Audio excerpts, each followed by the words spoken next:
Hi, my name's Claire Partlow, and today I want to discuss generations in the workforce and how HR plays a role in managing various challenges that may arise. We define generations as all of the people born and living at about the same time regarded collectively. Right now, we have 5 generations in the workforce, which according to the Society for Human Resources Management, has never before been seen. This is largely due to the fact that people are working longer. Typically people would retire about age 65, but we're now seeing people working well into their 70s, both based on economic factors and the fact that people enjoy working and want to remain active into their later years.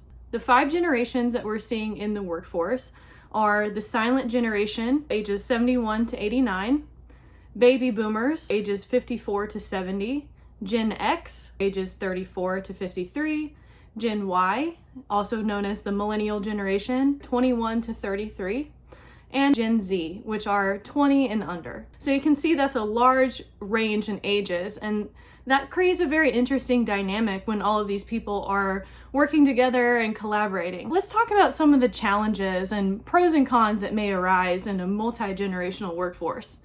First of all, technology plays a huge factor in not only defining kind of the life experience of these various generations. The younger generations, clearly they grew up with technology. It's very familiar to them. They've never known a world without the internet and cell phones and computers.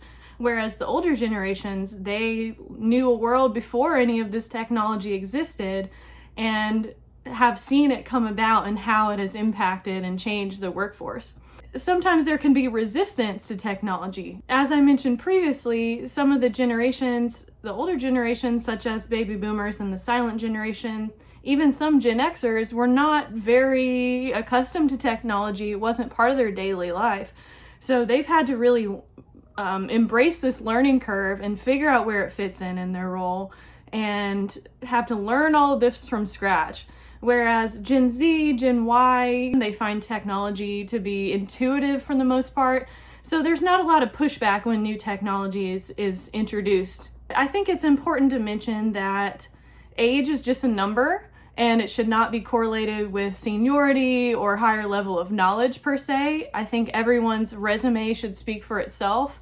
And everyone has various skills to bring to the table. So that's an important thing for HR to keep in mind, that just because someone is older doesn't necessarily correlate with their level of experience. Having a multi-generational workforce is largely a benefit to a company.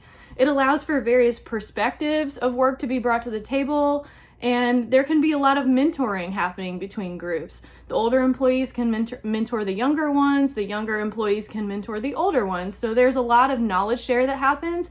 And for the most part, it's very beneficial to have a cross-generational mentorship and multi-generational workforce within your company. Another factor that HR should be very aware of is that different people have different wants and needs and are motivated by different things. Gen Z especially have really demonstrated that they are very much concerned with community engagement and advocacy of the companies they work for. They're very concerned about the brands that they support, not only in their personal lives, but the companies that they work for. And they want to feel like they're making a difference through the company they work for, and that company is having a positive impact on the community and the world at large.